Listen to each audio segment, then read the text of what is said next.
Un marché qui est consolide autour des 100 000 $ pour Bitcoin, hein, c'est normal, c'est une zone psychologique, c'est une zone clé. Maintenant, ce qu'il faut comprendre, c'est que le marché n'aime pas quand on latéralise, n'aime pas quand Bitcoin stabilise. Forcément, on a un retracement sur les alts, mais plus on va prendre du temps, plus on va créer cet effet cocotte minute, et plus lorsqu'on va se libérer de ce mouvement, eh bien, on aura un mouvement explosif. C'est parti. Bonjour à tous et bienvenue dans ce Morning Bull Run. Ici Zephyr, on se retrouve chaque matin pour un tour des dernières actualités. Et bienvenue particulièrement aux nouveaux, vous êtes nombreux à vous rejoindre, on vous voit dans les commentaires YouTube, on vous voit en message sur Instagram, on vous voit également sur Telegram, on voit que vous êtes nombreux à nous rejoindre. Ça nous fait plaisir. Et juste après ce tour des actualités, on va rejoindre Apollo pour une analyse technique, une analyse de Bitcoin, une analyse d'Ether et des altcoins pour comprendre un petit peu où on en est d'un point de vue graphique sur ce marché. Première actu qui nous intéresse, c'est le meme coin de Trump qui a annoncé un airdrop d'une valeur de 50 $ à toutes les personnes qui ont acheté des produits basés de la marque Trump. On avait déjà évoqué dans un précédent morning que Trump avait lancé plusieurs produits, donc il y avait des montres, il y avait des parfums et des chaussures qui étaient sous la marque Trump. Maintenant, il va y avoir des tokens Trump, donc 3 tokens en l'occurrence, qui vont être airdrop, qui vont être distribués, qui vont être donnés à toutes les personnes qui ont acheté un de ces produits. Et ça, c'est intéressant parce que ça montre vraiment l'enjeu marketing du airdrop qui va être au service de l'influence et du pouvoir que Trump veut créer et que Trump veut entretenir et développer surtout. Un airdrop, c'est vraiment un enjeu marketing avant tout pour un projet. Ça permet de se faire voir, ça permet d'être sous la lumière des projecteurs et de développer beaucoup de visibilité. Et Donald Trump, ça va lui permettre, grâce à ça, d'avoir beaucoup plus de personnes qui vont être intéressées par ces produits parce qu'elles vont s'attendre à un autre airdrop potentiel de la part du même coin. Donc, il va y avoir beaucoup plus de personnes qui vont se balader avec des montres et des chaussures Trump. Donc, forcément, l'image de Donald Trump va être améliorée et développée. Et ça veut dire qu'indirectement, son pouvoir va être développé. Ça veut dire que son pouvoir va s'étendre, s'élargir et se renforcer. Et ça, c'est vraiment l'objectif final pour un homme politique, c'est dépenser de l'argent, déployer son réseau, utiliser ses connaissances pour étendre et déployer son pouvoir. Ça, c'est vraiment le goal de Donald Trump. Pourquoi ? Parce que s'il a plus de pouvoir, il a plus de négociations à l'international, il peut développer les États-Unis. Et encore une fois, ils ont non seulement, alors dans le cas de Donald Trump, il y a beaucoup d'ego également qui rentre en jeu, mais il y a également un enjeu patriotique où il veut faire de son pays une super puissance mondiale. On continue avec une annonce de Bull Run de la part de Bernstein qui nous annonce que la hausse de Bitcoin, alors ça a été traduit par le logiciel de traduction, mais on parle littéralement de Bull Run dans l'article originel, qui ne fait que commencer alors que les institutions se remplissent, donc les institutions continuent d'accumuler. On vous l'évoque bien sûr, si on a ce discours et que Bernstein a le même, ce n'est pas un hasard, c'est que ce Bull Run sera institutionnel. On a de plus en plus de gros acteurs comme ça qui accumulent, qui préparent des services. Et ce qu'il faut comprendre, c'est que vraiment la crypto-monnaie, c'est quelque chose qui est né vraiment dans une idéologie, dans un mouvement de cypherpunk où on est venu s'opposer aux banques, où on est venu créer de la liberté par l'indépendance financière pour le peuple. Mais si vous voulez, il y avait deux options à ça. Option 1, ça ne marche pas tout simplement, le Bitcoin s'écroule, les crypto-monnaies ne performent jamais. Ça, on a dépassé cette option, ce n'est plus vraiment envisageable. Alors bien sûr, tout est une question de probabilité, mais pour moi, on est en dessous des 1% de probabilité qu'un jour, on ait l'écosystème crypto qui crache et qui ne soit pas adopté. Je pense qu'il y a trop d'étapes qui ont été franchies pour que le retour en arrière soit possible. Mais la deuxième possibilité, puisque les superpuissances financières qui assoient leur domination et leur pouvoir par l'argent et par vraiment le contrôle de la monnaie, ne vont pas laisser faire cela de manière indépendante, ou du moins pas sans en tirer leur avantage. Et donc, qu'est-ce qu'elles vont faire ? Elles vont s'immiscer dans la crypto-monnaie. Toutes les banques, tous les opérateurs de la finance traditionnelle, ils vont prendre, alors pas le contrôle, ce serait un mot trop fort, mais ils vont aligner leurs intérêts avec la crypto-monnaie. Ils vont proposer des services crypto en détenant du Bitcoin pour le compte des autres, en détenant de l'Ether, en proposant des services de spéculation sur la crypto-monnaie, en proposant le service de gestion de crypto, puisque vous le savez probablement, mais vous êtes responsable de vos propres cryptos, vous avez votre propre portefeuille. Et donc, pour certaines personnes, c'est une responsabilité financière trop lourde. Et les banques vous proposent très gentiment, contre rémunération bien sûr, de vous décharger de ce fardeau et de garder et de sécuriser vos actifs numériques pour vous. Donc voilà un petit peu où on en est avec la crypto. On a clairement les institutions à la finance traditionnelle qui sont en train d'aligner ses intérêts avec le Web3. Maintenant, un point important, c'est que cette adoption de masse, donc qui va amener la plupart des gens acheter des crypto-monnaies et à s'investir vraiment dans cet écosystème pour essayer de comprendre comment ça marche, ça va passer par l'éducation. Et pour éduquer la masse, il faut d'abord éduquer l'élite, il faut vraiment éduquer les personnes qui prennent des décisions d'un point de vue de la législation. Et c'est ce qui est en train de se passer avec Polkadot qui lance un cours sur la blockchain pour les personnes, pour les politiques et députés britanniques. Donc ça c'est intéressant, hein. Il va falloir commencer par informer d'abord les personnes qui sont en charge de prendre des décisions importantes et ensuite plus le temps va passer, plus on va informer un maximum de personnes différentes. Il faut comprendre que l'éducation c'est un enjeu majeur parce que, un exemple simple, si vous prenez une page de journal avec 10 articles différents et un article qui traite de la crypto, vous le montrez à une personne qui n'a jamais vu de crypto et qui n'y est pas intéressée, elle ne va même pas voir cet article. Par contre, vous montrez ça à une personne qui a un peu de Bitcoin ou un peu d'Ether, c'est le premier article qu'elle va regarder et c'est celui qui va le plus l'intéresser. Ça, c'est un biais psychologique très simple qui nous amène à reconnaître ce pourquoi on a des intérêts. Et c'est également le travail qu'on fait chez Taurus. Notre but, c'est vraiment d'éduquer un maximum de personnes à la blockchain et à la crypto-monnaie pour que vous soyez libre et indépendant financièrement. Alors d'abord indépendant, puis libre dans un second temps. Donc prenez 5 secondes, au moment où vous regardez cette vidéo, vous les avez. Prenez 5 secondes pour me dire dans les commentaires s'il y a un sujet vis-à-vis de la crypto. Est-ce que ce serait par exemple une analyse de projet? Est-ce que ce serait par exemple de l'analyse on-chain? Un sujet dans la crypto, ça peut être n'importe quoi qui vous intéresse et que vous aimeriez apprendre, que vous aimeriez que l'on prenne le temps de vous expliquer. Ça peut être l'utilisation d'outils par exemple. Il y a beaucoup d'outils dans la crypto, que ce soit des sites, que ce soit des plateformes de data. Et parfois, on peut comprendre que pour les personnes qui arrivent dans l'écosystème, ce soit un petit peu plus compliqué à utiliser. On a eu cette question qui est remontée dans notre communauté récemment.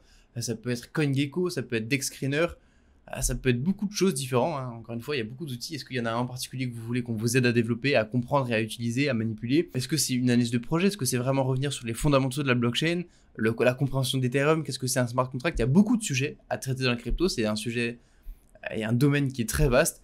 Et dites-moi dans les commentaires un sujet précis, une chose, un mot que vous voulez qu'on développe avec vous. Vous pouvez après bien sûr développer votre réponse, pourquoi vous voulez qu'on le développe. Dites-nous dans les commentaires, prenez le temps et on essaiera de vous répondre et de vous préparer du contenu qui est en réponse à ce que vous demandez. Ensuite, on continue avec Standard Chartered, Animoca Brand et HKT qui lancent un stablecoin HKD, donc le Hong Kong dollar. Vous voyez, encore une fois, quand je vous disais que la finance traditionnelle va aligner ses intérêts avec le milieu de la blockchain et de la crypto, et ben voilà, on est en plein dedans des stablecoins qui se lancent pour étendre la puissance du dollar et de la monnaie fiduciaire traditionnelle en plus sur la blockchain grâce à la transparence en plus. Voilà, encore une fois, des institutions qui vont dans le sens de l'alignement des intérêts avec la blockchain. C'est clairement le discours qu'on tient depuis des mois et des années, depuis vraiment le tout début de ce cycle. On est entré vraiment tôt sur ce cycle et c'est le discours qu'on tient depuis le premier jour. Et pour vous aider à vous développer justement et à vous apporter un maximum de valeur sur ce bull run, eh bien on vous a préparé un bootcamp qui a déjà commencé sur Telegram. On a eu le premier jour sur vraiment la mentalité à adopter sur ce cycle et les objectifs de prix que nous avons sur Bitcoin et la manière dont on investit sur le marché. Donc ça, c'est toute une première vidéo qui était vraiment destinée à vous apporter un maximum de vision et vous expliquer comment nous, on se comporte sur le marché. Hier, on a eu la deuxième vidéo qui était tout simplement destinée à vous expliquer qu'est-ce qui va se passer tout simplement si le bull run n'arrive pas, comment on va s'adapter, comment on va bouger notre stratégie. Est-ce que c'est vraiment possible que le bull run n'arrive pas parce qu'on a quand même des éléments tangibles qui nous font penser qu'il va arriver. Mais voilà, il faut toujours avoir plusieurs stratégies. Comment se réadapter? Est-ce que ça va arriver peut-être seulement dans 6 mois, peut-être seulement dans 1 an? Comment on s'adapte le cas échéant? Et aujourd'hui, on aura une nouvelle vidéo. Je vous dis pas le sujet du jour. Mais voilà, prenez 5 secondes pour rejoindre le canal Telegram qui est en description. C'est là-dessus que se passe ce bootcamp. C'est gratuit, c'est vraiment destiné à vous apporter un maximum de valeur. C'est le premier lien en description. Ça vous demande juste un clic pour avoir accès à ces vidéos qui vous apportent un maximum de valeur et notamment avec nos objectifs de prix sur Bitcoin vis-à-vis de ce cycle. Voilà pour cette partie sur les actus et on retrouve immédiatement Apollo pour un tour graphique du marché. Merci Zéphyr, bonjour les Taurus, ici Apollo. Comme d'habitude, on se retrouve pour notre point technique sur Bitcoin, Ethereum et les altcoins hors top 10. Alors sur Bitcoin en mensuel, on va pouvoir observer quelque chose d'assez pertinent. C'est qu'on est revenu, vous voyez, sur le corps de la bougie du mois de décembre. Donc ça, c'est un order block, ok? C'est une zone qui nous sert de support. Et si on descend sur du daily, eh bien, on va avoir notre niveau de l'order block sur ce segment noir. vous pouvez observer que tout simplement, c'est exactement sur cette zone qu'on est en train de consolider depuis maintenant plus de 2 semaines. Ok, et cette zone-ci, ce niveau plutôt, il est en confluence parfaite avec notre zone clé, la zone rouge que vous voyez ici, qui correspond à cette zone d'order block dont je vous ai énormément parlé. Donc ça, c'est très pertinent. Également, on va pouvoir tracer cette trendline qui est très évidente. Vous voyez, depuis cette ATH-ci qu'on a fait former sur les 108 000, on a ensuite retesté cette trendline ici. À nouveau, ici, on l'a cassée par le haut et on est venu la retester plusieurs fois, de nombreuses fois sur ces niveaux-ci, par le haut cette fois. Ensuite, eh bien, on a notre trendline, notre fameuse trendline actuelle qui, tout simplement, s'est formée depuis l'ATH sur la journée du 20 janvier. On a depuis tout ce canal de réaccumulation sous la trendline et au-dessus de celle-ci. Et là, on peut constater que depuis les derniers jours, on est potentiellement en train de casser la trendline par le haut. On est potentiellement en train de contracter, la retester pour ensuite repartir sur des nouveaux plus hauts. Maintenant, il faut se méfier quand même de la clôture qu'on a eue sur la journée d'hier. Vous voyez qu'on est venu clôturer sous notre zone clé. Et là, aujourd'hui, on est en train de retester notre zone clé par le bas. Ça peut indiquer, si on est rejeté par la zone, tout simplement qu'il veut retourner réaccumuler plus bas. Et si jamais on vient clôturer sous notre trait rouge, là, on aurait vraiment énormément de marge à la baisse, potentiellement retourner sous le niveau des 91 000, voire sous le niveau des 89 000.